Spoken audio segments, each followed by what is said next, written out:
Rule number 27। أعوذ بالله من الشيطان الرجيم. بسم الله الرحمن الرحيم.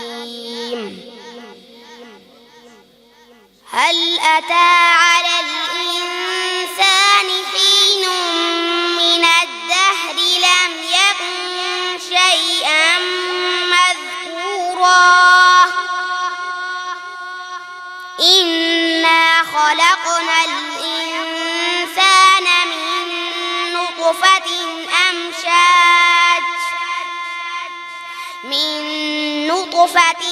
أمشاج نبتليه فجعلناه سميعا بصيرا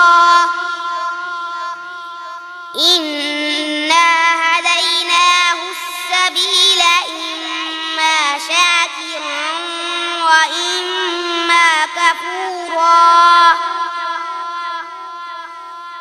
إنا أعتدنا للكافرين سلاسل وأغلالا وسعيرا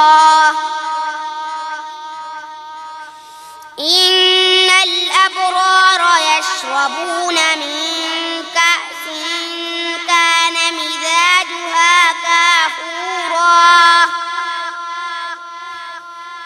عينا يشرب بها عباد الله يفجرونها تفجيرا يوفون بالنذر ويخافون يوما كان شره مستطيرا ويطعمون الطعام على حبه مسكينا ويتيما وأسيرا إنما نطعمكم لوجه الله لا نريد منكم جزاء ولا شكورا إنا نخاف من ربنا يوما عبوسا قمطريرا فوقاهم الله شر ذلك اليوم ولقاهم نضرة وسرورا وجزاهم بما صبروا جنة وحريرا متكئين فيها على الأرائك لا يرون فيها شمسا ولا زمهريرا ودانية عليهم ظلالها وذللت قطوفها تذليلا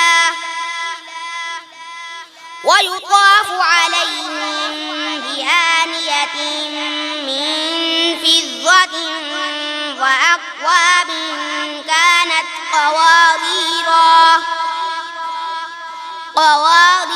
من فضة قدروها تقديرا ويسقون فيها كأسا كان مزاجها زنجبيلا عينا فيها تسمى سلسبيلا صدق الله العظيم.